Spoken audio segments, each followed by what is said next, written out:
Hey guys, welcome back to Jason Joni Builds. Today we're getting ready to seam seal, and then next weekend we're going to spray on our rocket liner. So we're getting real excited about this and finally getting to this point, trying to get color on it. I was really trying to get color on it before March, but didn't quite make it. But I think we can get it done by the first week. But anyways, our plan is just to jump ahead a little bit about the liner. We use Sim Rocket Liner.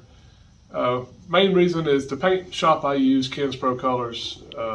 I trust him wholeheartedly, and he said it's a good product. He said I'll be happy with it. I've seen some other vehicles that's been sprayed with it, so that's the reason I'm going with Sim. It's just solely because I trust Ken, and it's what we're going to use. So Jody and I were there yesterday, and we were wanting to look at the color and just make sure that we were going to be happy with it. So, because what we're doing is we're tinting this liner, so our bed and underneath the Bronco will be the same color as the exterior, other than it being textured. But I'll show you guys what color. Drum roll, please. Drum roll, please. Caribbean turquoise. So this is the actual color of the Bronco. This was its original color. So we are excited about this. So we'll use this tint in 2 kits. I bought 2 kits, and hopefully it's enough to do top and bottom. And if not, we'll get some more. But I'm really excited about this. So, because I have sanded my fingers to a bone. We've got, basically I've got the bed prepped from here back, from here forward. So Jody and I are about to pull the hood and the front fenders off, and I need to continue prepping under the hood. And then I'll show you guys how I seam seal. And while I'm talking about that, this is the seam sealer I use. Again, it's another Sim product. And so basically before you put this down, you want to sand it. You want to sand the areas that you're going to apply it. And then to have a nice crisp line, I need to take tape, and I'll basically outline everywhere that I'm going to put this. We'll lay it on and then smooth it out, let it tack up, and then we'll pull the tape. So I got a little more prep to do, so I'll be back in a minute and we'll start applying seam sealer. Okay, I have done another several hours of sanding, and my hands are hurting. But anyways, so I'm sanded front to back, except for I've been doing a little blocking on this quarter because I had a little issue. But sanded all the front, firewall, front of the radiator support. Everything's been sanded, so anything that needs seam sealing now, I can seam seal. And then once we pull the tape, let the seam seal dry, I can come back, wipe it down, and put it in this last coat of epoxy primer and get it ready for the bed liner. So what I'm just going to show you real quick is how I tape my seams. And if you want a real nice crisp seam when you're doing your seam sealing, the best way to do it is with tape. So just show you a few seams, and then I'll show you, once I have it all seamed up, it'll look like it's pinstriped. So this is just your regular body tape, and what I like to do is overlap my seam. I'll have about 1/8 of an inch on each side, maybe just a grunt more.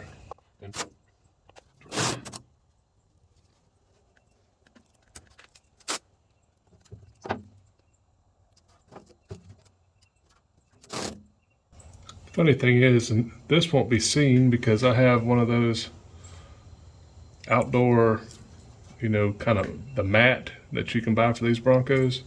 I bought last year at Super Celebration. So all this will be covered, but I still like it to be pretty.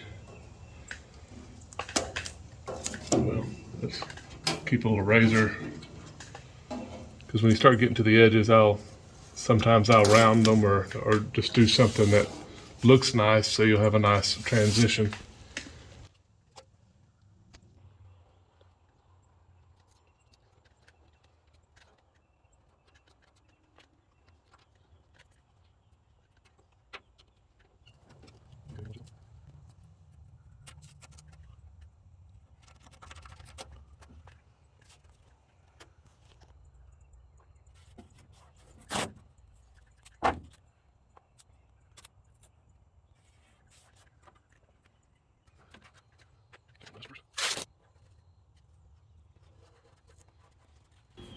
So Joni's bored,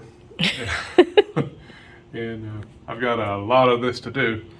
So what we'll do, you can kind of see what I'm getting and what I'm doing is basically just tracing all these seams anywhere I want to put seam sealer, and just kind of softening the edge a little bit when I can, and just try to make it look good. Okay, to spare you guys the agony of watching me tape and razor this thing, Joni's gonna head out and come back when I have it more done or or finished. So we'll see. But see you in a minute. Well, everything's taped, and it's the following day. It took forever getting this thing taped up because I even taped the firewall, which I'll show you the end result, but we're, like usual, I'm trying to run and get this done. So what I've done now, basically started at the firewall, I'm moving to the back of the Bronco. So before we go any further, I'm gonna tell you guys, this is how I do it. This is from Jason. So there may be better ways. People might think I'm crazy the way I do it. Take what I do with a grain of salt, and if you want to try it, that's fine. But what I do is I start with my seam sealer. I'll get it wiped on. I'll wipe it in real nice and heavy using my fingers and bunches of gloves. And I'll let it sit just for a minute, then I pull the tape pretty quick, because what I don't like, I don't want it to have a dried line up underneath it and then it's kind of raised. So what I do is I pull the tape and I come back with like lacquer thinner and just dab my finger in it with gloves on, and just kind of smooth it out and soften the edges on where the tape was. So that way when we spray the bed liner on it, it's not going to be as noticeable. You'll still notice everywhere we've put it, like you do any vehicle. So let's get back at it. I need to get this done. The way I'm going to do this, I need to start here because this was the last place I was working. As you can see, I was working underneath the cow here. So I'm going to start here from the door, work towards Joni, towards the passenger side, and try to get this laid out. And then, so basically all I do, now I've blown all, after I sanded, I used 120 grit sandpaper. I sanded all the Bronco, y'all saw that. I blew it off and then I wiped it down, just with Final Clean again. Just try to put a heavy line. I try to pack it into the gaps when you can. Well, that's not working. Yeah, it looks ugly. It'll be all right.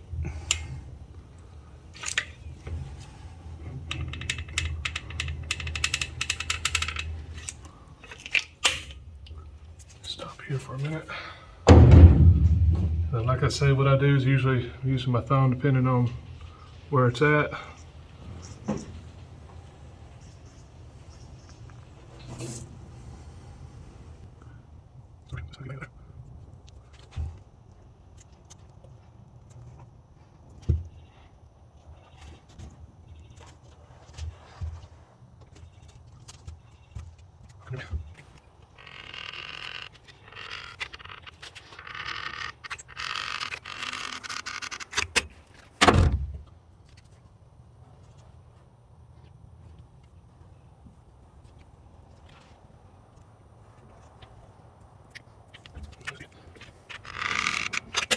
All right, so what I'm gonna do now is pull the tape. It's still pretty wet, really wet.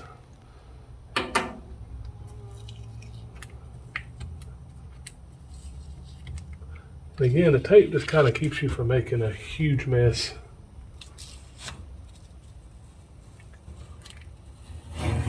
You're wiping it on.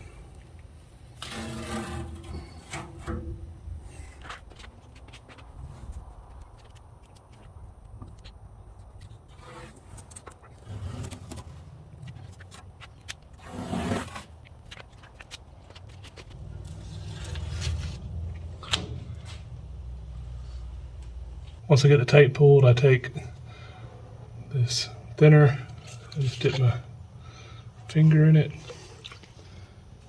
and drag it along the edge there and kind of soften it.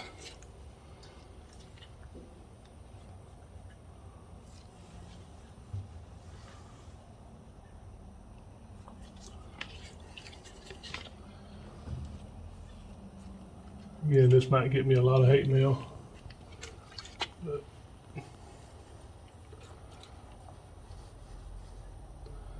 this has worked for me a long time.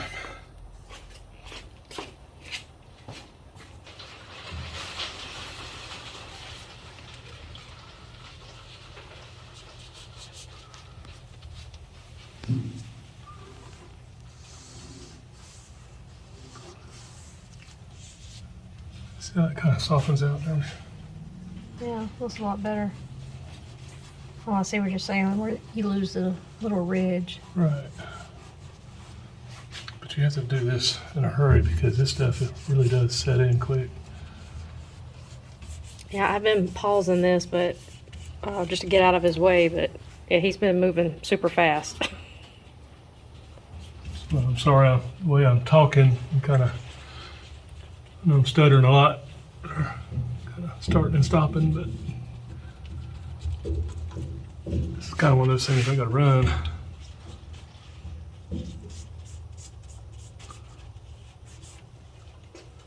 And I'll let Joni show you guys my pile of gloves here in a minute, because you see what it's doing to them. Imagine what that's doing to your body if you did it without gloves. That's just how I used to do it.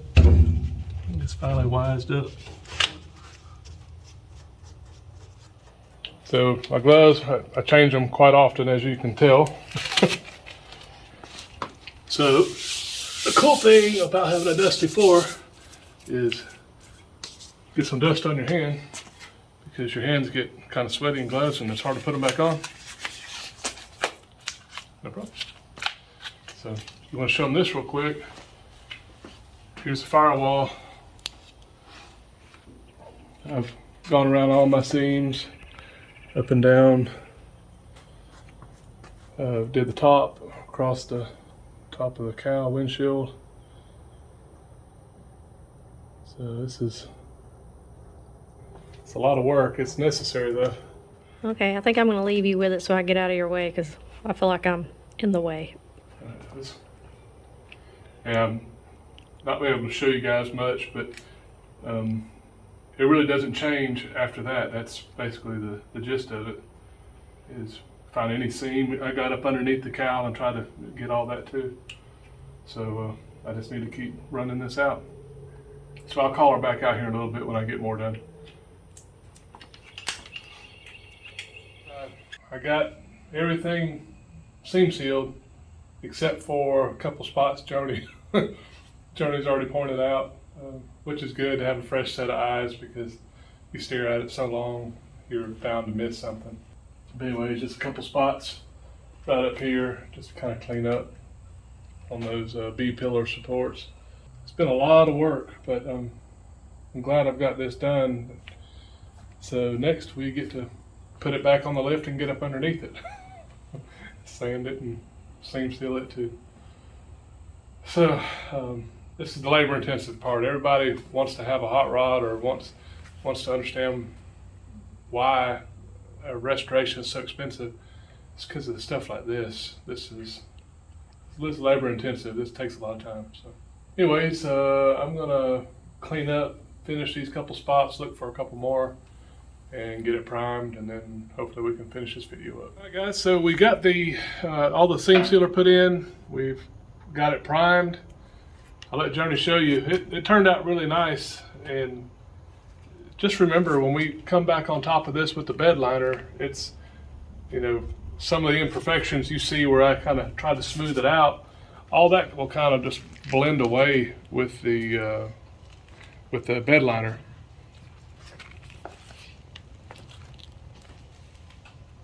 But we're real happy with the results.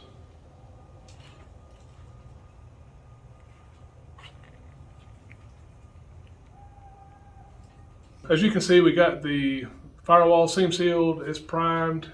We primed all the way out front to the core support. Real glad this is done. You know, we got a little bit of trimming of a little bit of seam seal. You can tell where it came through some of the bolt holes. Just need to cut it off, but that's fine. So I need to get underneath it and get the sanding, seam seal underneath. Next week's video, we will be spraying on our tinted rocket liner. So I'm real excited about that. That's a big step. We can get that done, then we'll be able to get the inside and start painting body panels. So we're starting to get close now. So it kind of energizes me a little bit to get out here and get more done. So thank you guys for hanging out with us today. Y'all stay tuned. Let's check out Norm Brooks, his Bronco that he's been working on. He's been sending me pictures for over a year now. He's been a longtime subscriber, and I just want to share his project with you guys. So here you go. So one of the first things Norm sent me on his Bronco was pictures of the front fenders that were unassembled. I hadn't seen that before. Next time, this will definitely be the way to go. You see, you're able to fit your fender and then fit the inner portions right where you want them. Because as you guys know, I had to relocate a lot of those parts on my fenders. Here in this next picture, you can tell where he's got his clamps and he's getting everything welded together. So here you can see Norm's sprayed his bed liner, his tinted bed liner on his Bronco also, and underneath you can tell he used a tinted bed liner to more mimic the color of the original primer underneath these Broncos. Here's his reassembly of his Dana for the front of his Bronco. You can see his attention to detail on his rear suspension. You know, his frame and everything is really looking nice here. And Norm, I really like your routing of your fuel and your brake lines. It looks really good. It looks real familiar too. And here you can see his exhaust is looking really nice and once again kind of familiar. So as you guys can tell, Norm has put a lot of work into his Bronco, and his project's still ongoing, kind of like ours. But we really appreciate him keeping us in the loop on this and sending us pictures. And if you guys want to do the same and be featured on the show, send us your pictures and descriptions of your project. We'll be glad to show it. Thanks again for watching today, and we'll see you guys on the next one. You guys take care. Bye.